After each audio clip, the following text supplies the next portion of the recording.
Titillating Tuesday. Does it make you laugh? Does it make you laugh? Welcome to Titillating Tuesday, 5th of July 2022. Alright. Today, what a day. Anyway, we can't ignore the elephant in the room. Let's talk about the retrocausal effect that's associated with the CERN third run launch that took place today. So earlier on, I just kept up to date with people who report on space weather, and I was told,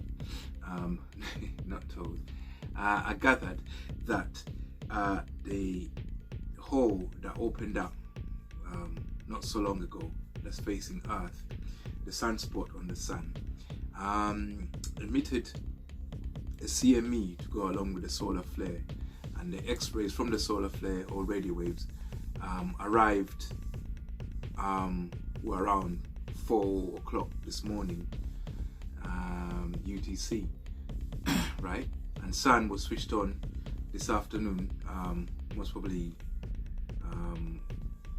1400 hours UTC or 1500 hours UTC.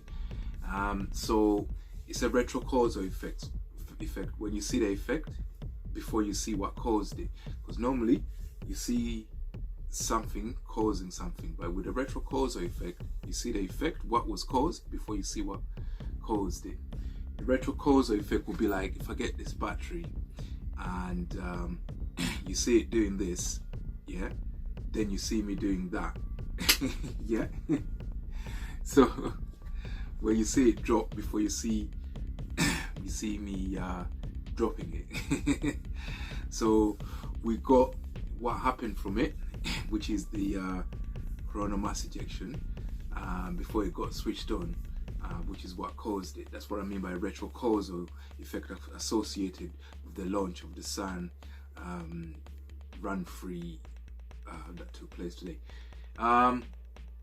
Anyway, so yeah, so it's already happened.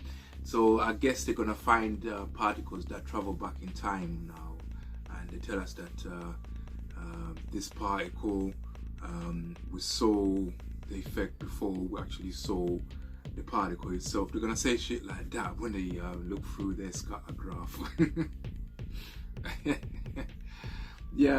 Yeah, so it's like that. And the meditation was different as well, because around that time when they launched it, I did feel, because like I can sense everywhere on the planet and beyond anyway. Because when you meditate to that level, I hear there's a prophet somewhere out there in history that meditated so hard they could hear what do you call these stars that do that, quasar or something like that. Yeah, he could hear that from just basically being still in his mind and his body. So I suppose when you meditate hard, you can hear the planet like in its entirety, and you could hear that disturbance. When I say hear, I use that term loosely, but you can hear colors. For example, you can hear, that effect, I don't know what the name is called, when you switch off one sense and all the other senses become heightened towards what's missing. So if you stop seeing and then your ears start seeing. It's a bit like that when you meditate. Yeah, when you make it about everything other than what's at the visual cortex, what's feeding through to you from the visual cortex, you can hear everything else. So I did sense that launch, and I did also sense the X-rays from the sun, or radio waves from the sun, like I always do anyway. But that's the natural one, is always enriching and always makes me stronger. Yeah, I don't expect to win against nature, but every time I lose, I become stronger. So when I face nature, I'm gonna lose. But after doing that, when I face any human being, there's no human being that can touch me. So earlier this morning, I see. So I praise the Lord for that. So that it strengthened me a little bit, so that when sun switched on, I still carried on my meditation and completed it. Yes. Yeah, man. That was nice. Anyway, today's joke, what do you call it when wankers go sightseeing? masturbation. So back to what I was saying. Yeah, so in terms of strengthening your mind, yeah, it comes from just you being humble enough, like winning and losing, no such thing, yeah. A failed attempt is something you can learn from, yeah. So although earlier this morning I was struggling to complete my meditation, but afterwards, this afternoon, when I was doing my afternoon meditation, the struggle seemed to be a bit easier because it was some man-made shit that was coming through. Yeah, I'll always be stronger than that if I face nature in an honest and humble way. Yeah, and not make it about pass and fail or success and failure. Yeah, so because like there's no such thing as failure when it comes to nature. It's about aligning your thoughts and aligning the way you are, the way you think about things. Because if something did happen, yeah, even though it was unanticipated and it wasn't the expected result, but something did happen. So if something happened from a process, yeah, then that process is not a failure.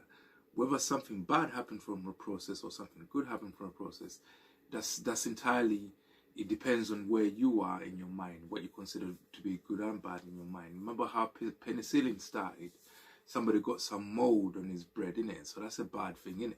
But you notice that this mold can be used as a medicine, and that's how we got penicillin. So it depends on how you look at it. But if the process produced a result, then that process cannot be called a failed process.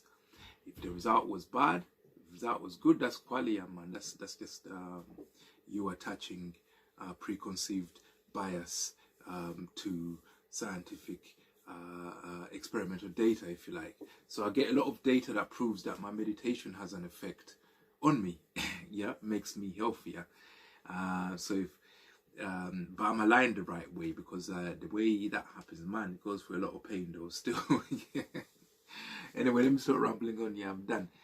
Titillating Tuesday, 5th of July 2022 out. Yeah. Titillating Tuesdays. Does it make you laugh? Does it make you laugh? Like, subscribe, share.